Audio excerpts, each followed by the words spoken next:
Can you tell us about your new store and why you decided to open here in Fresno? Absolutely. So we went all completely gluten-free, obviously, because there's not something like it in Fresno.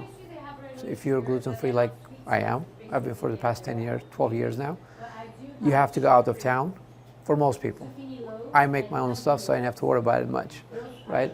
But if you are gluten-free in Fresno, you're relying on mostly supermarket products, or every time you're out of town, you have to pack and bring it back, so to speak, right? Unless you enjoy baking or whatnot, then you do it at home. So I figured there's always a need. And also we had the space in here. We manufacture right behind us in here, all the sugar-free products. And this particular unit was basically just our office. So just figured convert it. And it happened that in one day I had about 4 people asking me when am I opening a bakery. So finally I was like, okay, that might be a sign. So I give it a shot.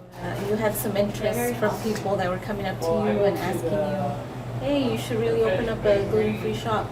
We did. I used to, we still do, but I used to get requests for like cakes and whatnot, orders, which I would fulfill, but never, I shouldn't say never, didn't want to get into the bakery business because the long hours is a lot of work. So you're in 24/7 pretty much. You're married to the spot. So I tried to avoid it as much as I can. But when I had several people asking me about it, in one day I'm like, okay, you know what? We have the space. We already blend flours that are gluten-free for different uses, along with the sauces that we have. So I figured, okay, we have everything. We're starting to do a farmer's market as well. So I figured, why not? Just do it. We have the space, make the most of it. So we set it up. So before when you opened this bakery, you were already manufacturing like certain products that were gluten-free. That's what you've been doing. So everything I do is gluten-free. Like the sauces in here behind me, they're all sugar-free as well. So they're caramel sauces, chocolate sauces, different flavors, vegan and non-vegan. So we've launched this about 2 years ago or so, right before the pandemic. And then we relaunched after the pandemic. But since we had all of those, and we also, like I said, we manufacture flours as well, gluten-free flour blends. So it was all there. So we just had to combine it more or less.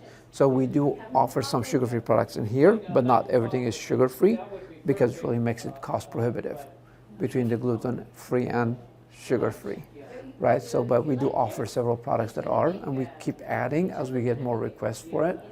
But since we opened, sincerely, I've been slammed. Like the first day, we ran out, I think in the first hour and a half, there was nothing left. So ever since, I've been just trying to catch up. So I haven't got a chance to get into the whole keto and diabetic friendly products yet. Of course, we have these, but not all the baked products. So that's what we've been working on, basically, just trying to catch up with everything and to add more as we can and have more keto items and diabetic friendly items and sugar-free items. And as you can see, there's few of them every day. I just add a couple more until we get fully staffed and get going with it. Cool. And where can people find some of your products? What stores would they be looking for, or would you have to go online? So obviously you could buy them in here. We sell them online on indulgeright.com, locally at the Natural Path Health Center, and also a Sierra Nut House. Oh, okay. They both carry it. They each carry different flavors. They don't all carry the same flavors, or all of them, but yeah, they both carry it locally in here. What's something that you opt not to have besides like flour? If you could talk more What do you about mean, the like ingredients. as far as like the flour blends? Yeah. So we obviously blend out our own flours, right? So I have 4 different flours, each is for different purposes. So most of the flour you find outside, or outside being on the store shelves, they'll promise you 1-to-1, or one kind of like a one kind of product that replaces everything. But even in regular baking, you've got 4 different kind of flours. You've got all-purpose flour, you got bread flour, you got cake flour, you got pastry flour, and the difference is really percentage of gluten in that case, in the regular flour case, right?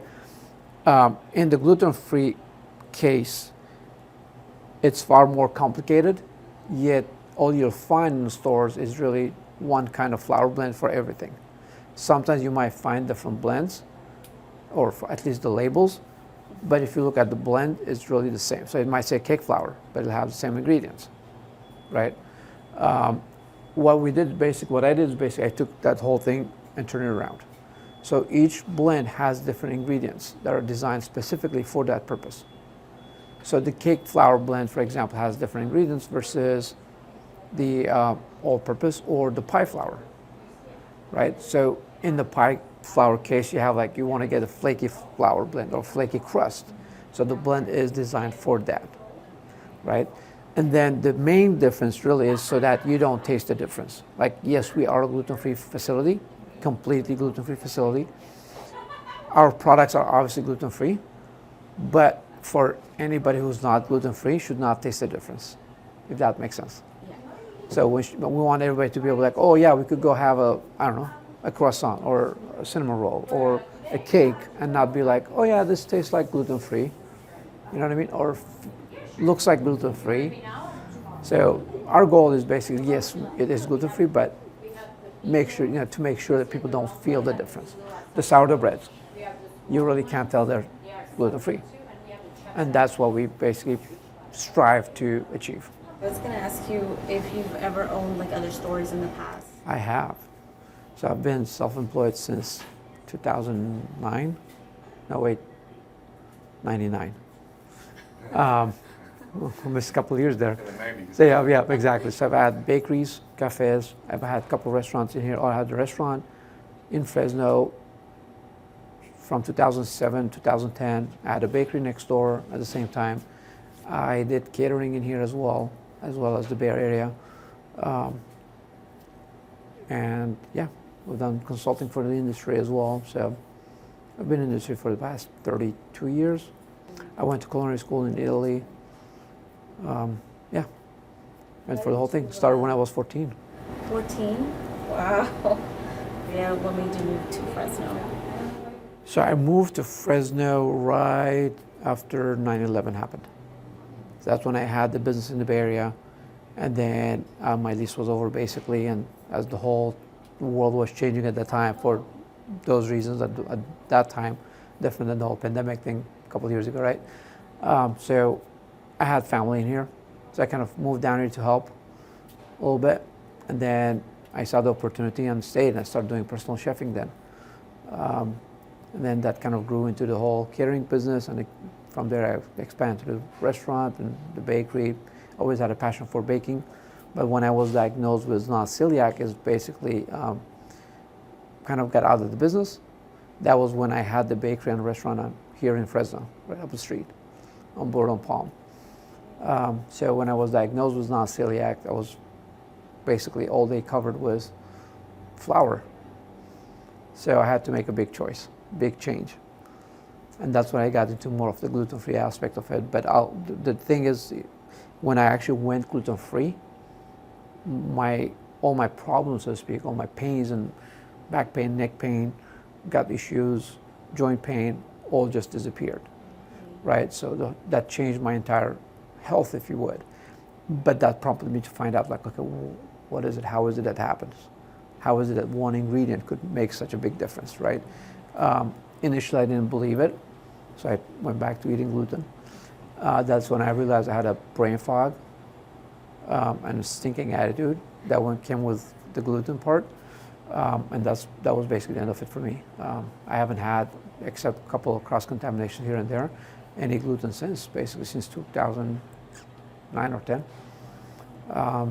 And I don't plan on having any, but that's kind of my journey took me to a different route, and that it got into more of wanting to learn more about it.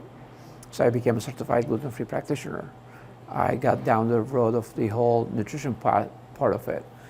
For a while, when I got out of the bakery for the past, 12 years now, I got more into the nutrition aspects of the business, if you would, helping people create healthier lifestyles. Was between weight loss and creating a better lifestyle. Really, I always look at it as creating a lifestyle versus dieting, right? Which ultimately really led me to create all these products, going to the sugar-free part of the whole business.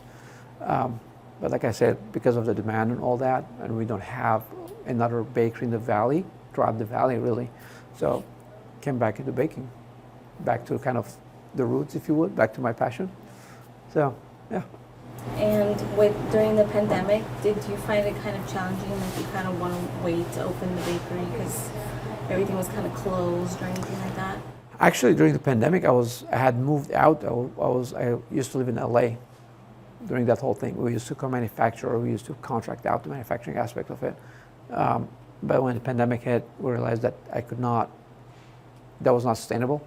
So I had to change the business model, bring it in-house, and then came back to Fresno because it was easier to find locations that fit my needs, so to speak. And that's how I ended up in here. What have you heard from customers so far, like this week that they've come in and there's kind of been like such a huge demand, like you said, you ran out like on the first day. What have customers said to you, like, you know, we're so thankful that Mostly they're grateful that we are here because for a lot, like I said, for me, it's never been a big deal because I could just make it myself and eat it. Like if I want baklava, I could make it. If I want whatever, we just make it. And then eat it and we'll be done, right? Or I shouldn't say eat it, really devour it or, you know, like splurge on it. But for a lot of people, that's not the case. And I think I had not realized that, where for many, just like, oh, when we are in LA or Bay Area, we'll get some treats, right? Or we'll order it online. So for a lot of people, it's really about the whole having this accessible in their backyard, right? To be able to actually come in and enjoy, whether it's a cake or a cinnamon roll. Cinnamon roll has been the biggest hit so far, between sourdough and cinnamon roll. Didn't think about it much, but yeah. So to be able to have a cinnamon roll that tastes like cinnamon roll, or a sourdough that tastes like sourdough, without the extra textures or without the extra aftertaste, if you would, it's a big deal for a lot of people. We've had several people coming in saying like, oh my God, I've been gluten-free for 22 years or 10 years. Several people just came back several times the same day. So it's really, you know, you get many people, we see them every day now since we opened. So it's really, I think it's exciting for a lot of people. And it's also, it's fulfilling just to be able to be normal, right? So you don't feel like you're completely deprived. And are you planning to partner with other restaurants in the area? That's the goal. That's the goal. Have you reached out to anyone? Haven't yet, because I haven't been able to catch up Okay. since we opened. Yeah. So literally we're trying to just catch up and keep up with the demand so far. But definitely would love to reach out and make sure pretty much every restaurant has some options to offer, so that when we're out dining, we're not feeling totally deprived and, you know, like smell it but can't have it. You know, so that's the goal. We have Thanksgiving coming up next week and the holidays coming up. Do you have any special items or very limited items that you're planning to release? So we got a lot of requests about stuffing. So we'll have stuffing in bags already pre-cut. So they could stuff the turkey with regular, or tastes like regular, but gluten-free stuffing. We have requests for certain items, although I'm not sure if I'll be able to catch up with all of them, but like the pies and the apple pies and pumpkin pie. I was initially going to offer special items, but I'm not because I can't catch up with it. So, but we have some orders already in place for like the pumpkin pie and apple pie. Do you have any special equipment or is there any special operations that you have to do differently? Yeah, to some extent, because you're modifying everything. So equipment, what gluten does is basically give it that stretchability, right? That's what gluten does, that's gluten's thing. So a lot of the equipments are not designed for that. Even when you're mixing the dough, you can mix it just like regular flour. So a lot of the understanding that you have as a trained chef from the gluten perspective or a pastry chef, it kind of, most of them goes out the door, because a lot of the concept, a lot of techniques don't really apply anymore, especially when it comes to the fermentation process, right? If you follow the same thing as regular baking, you're not going to get it. You're not going to have a baked product at the end of the day that's successful. That's right. So you have to modify a lot of things. You have to modify your recipes, obviously, the hydration level. You got to modify the ingredients. The processing system, it just changes completely. Most of the equipment, unless you modify your recipe to fit the equipment, they probably won't work. So like even sheeting the dough or rolling out the dough on the sheeter on the equipment, that's a whole different process again, because it's not, no matter what you do, it's not as strong as, let's say, the gluten-based dough. So a lot of sheeters or the rollers will just tear it apart. So there's a lot of things that you have to modify and kind of figure out how to work with it. And that's, I think, what separates kind of a professional setting versus a home setting or a cottage setting. You know what I mean? It's, so it's really totally different. And we're fortunate to have most of the equipment that we need to be able to do it. So we're not struggling with it. And as demand grows, we could grow with it. The products that I put out, I make sure they're tested first.